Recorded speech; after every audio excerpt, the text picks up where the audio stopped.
Hello everyone and welcome back to the channel. And if you're new here, welcome. In this episode, I'm going to break down the brand new MSA 70C. It's a new saw, well, new to me. It's been out for a little while. I'm going to break it down, throw a carving bar on there, and get to work with it. I hope you all stick around to see how this episode shakes out. In the meantime, I'm going to carve a firewood bear. My name is Jeff Mohr. I'm the Northwoods Carver, and thanks for seeing what I saw. Okay, welcome back to another Firewood Chronicles video with me, Jeff Mohr, carving probably a small bear. I had some requests to do it, so I'm not doing it myself. I'm doing it because other people asked me to do it. I mean, I do them sometimes and they're fun. Haven't had to do it in a while. I've been so busy. Had a lot of things happen this summer, and so I just haven't had time to put the camera on and do one of these. So I'm going to do one. Anyway, so I'm going to use this. This is a brand new MSA 70C with the AK30 battery. It's got some power.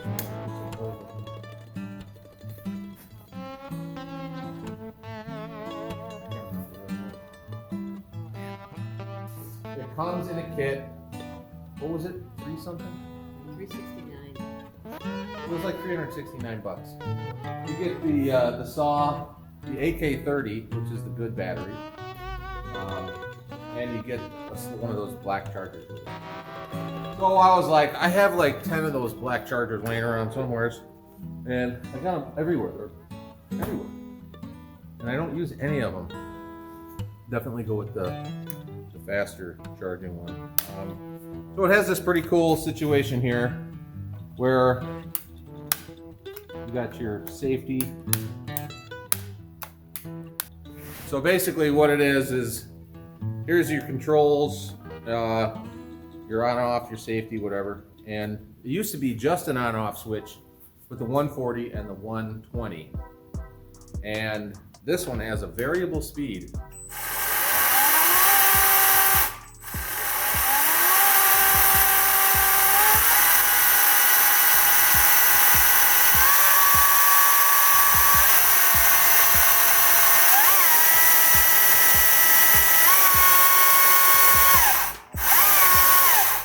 It's got a nice groove to it. Now, this would be great for like if you're a homeowner or whatever and you just want to trim some little stuff. You know, this is the perfect tool.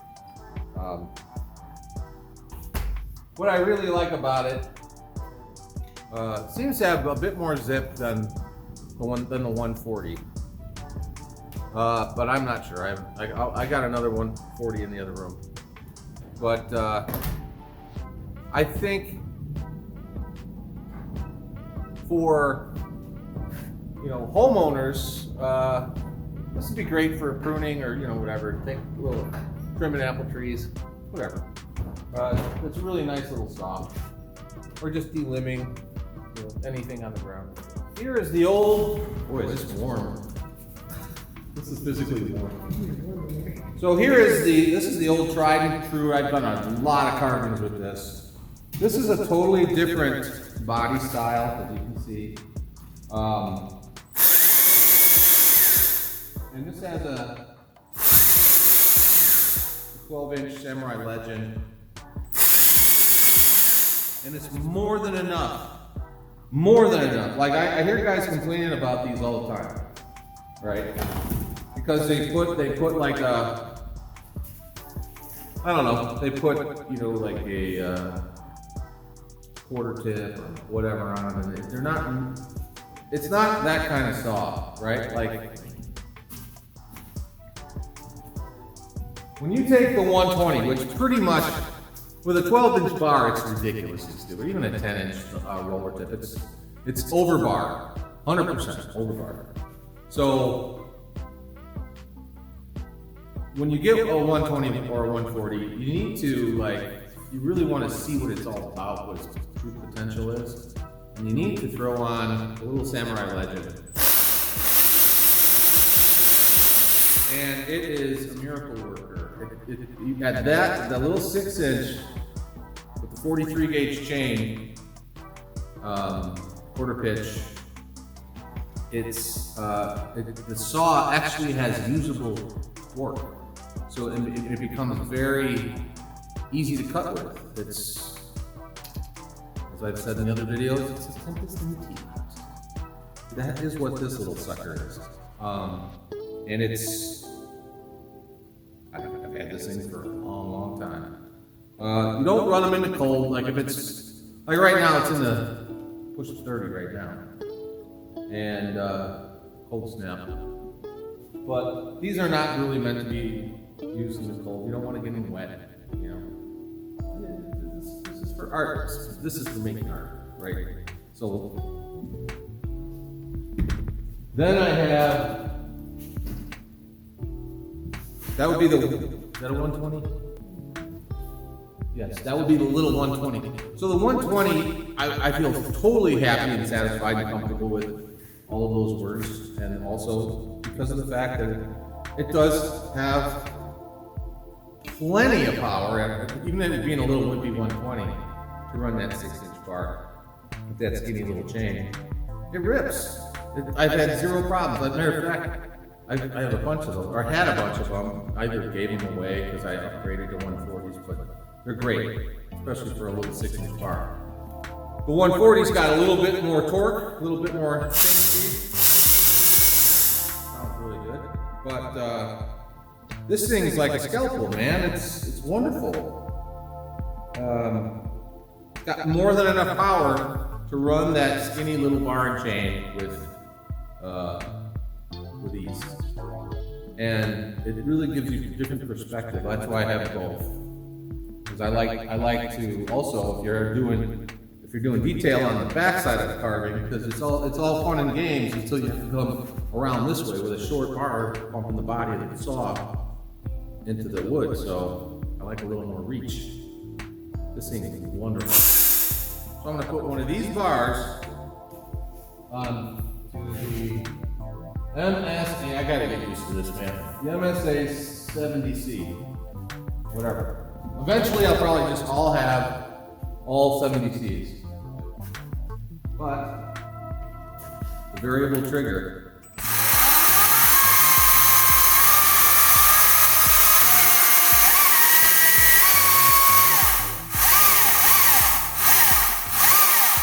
It's got some torque.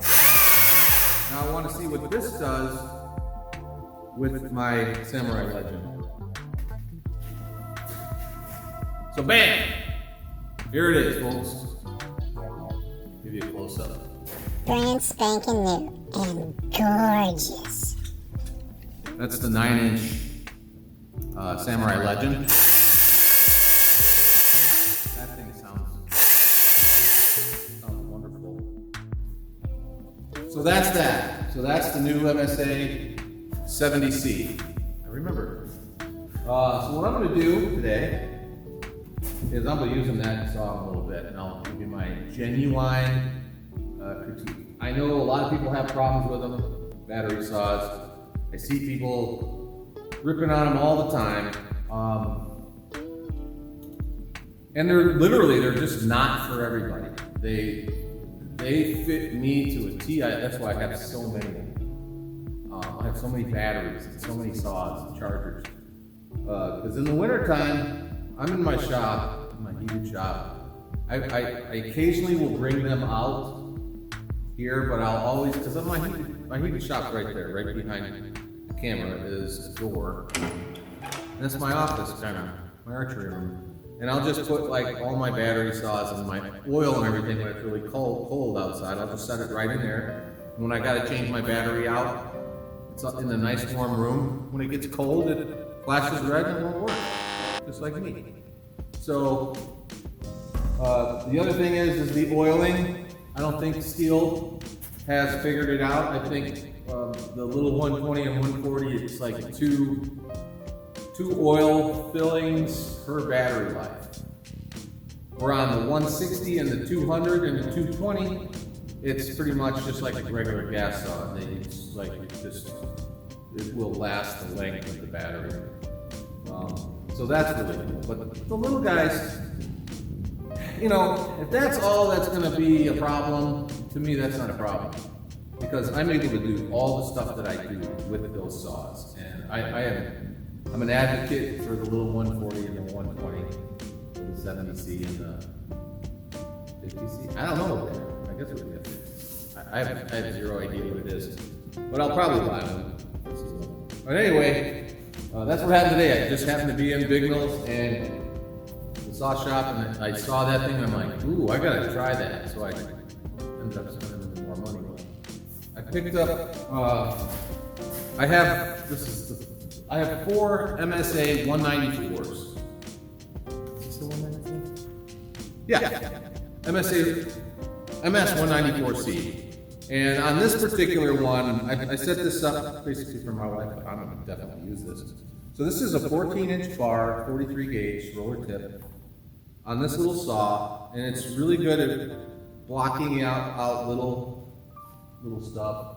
Normally I would take my 241, which they don't make anymore, which sucks horribly. But I would take my 241 and I would, you know, just do the basic stuff. But today I'm going to use this.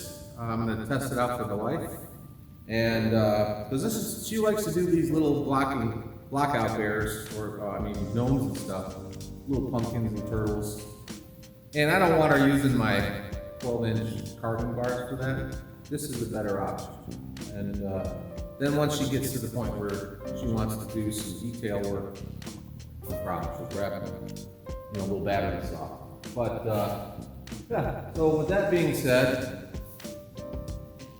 this is a good option too, because man, look at that tip. That's like a little bigger than a quarter, maybe smaller than a tune.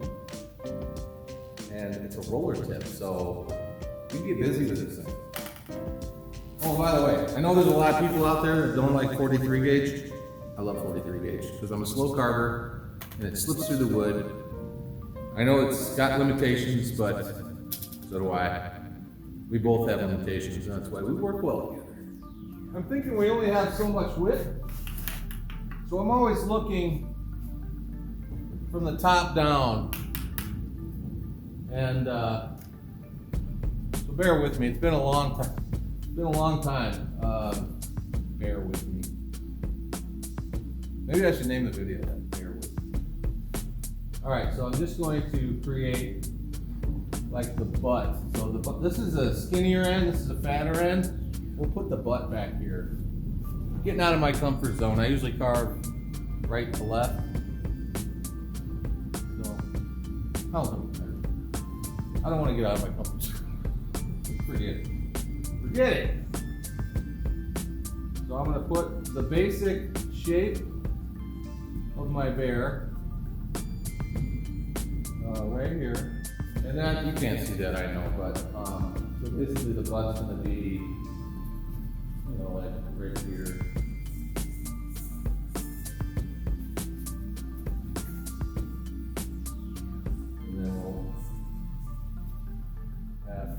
So it'll be like this. I might turn the head a little bit so that that's a good idea to do. So if any of you guys are gonna attempt these, it's good to turn them around. This is supposed to be for fun. So it's good to turn these pieces. Turn the head. Just start working on all the stuff that you would like to do. Also, I suggest clay if you can get clay and start messing around with clay. But yeah.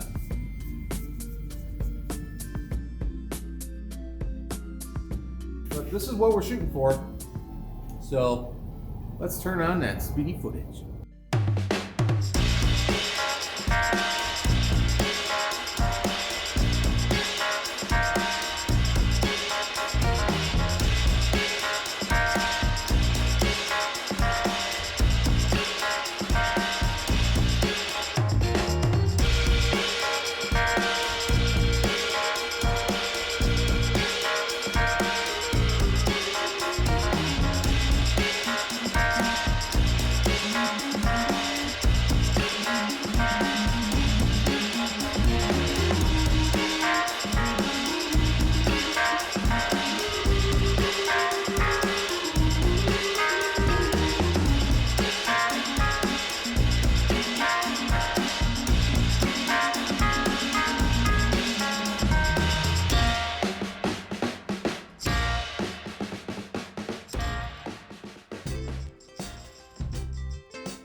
So that's that. I'm gonna call her done. Like I say, these I do for fun. I don't plan on selling them. It's just like I'm rusty, like really rusty at making pretty much everything, because I haven't really, when you do these big lamination projects, it might be weeks before, or months sometimes, before you can carve. And it's kind of a high pressure situation in those situations. But in this situation, there's no pressure. I'm just fluidly working out a plan, if that makes sense. And this is what it looked like. I didn't have an image. I just kind of went with what was in my head, and I changed the design a little bit.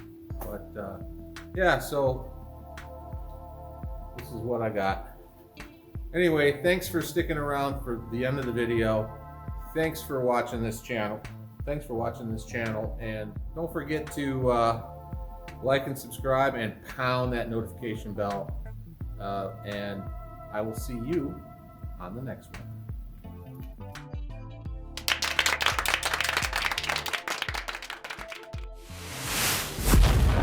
Ooh, purple. That was cool. Man, that guy's so handsome.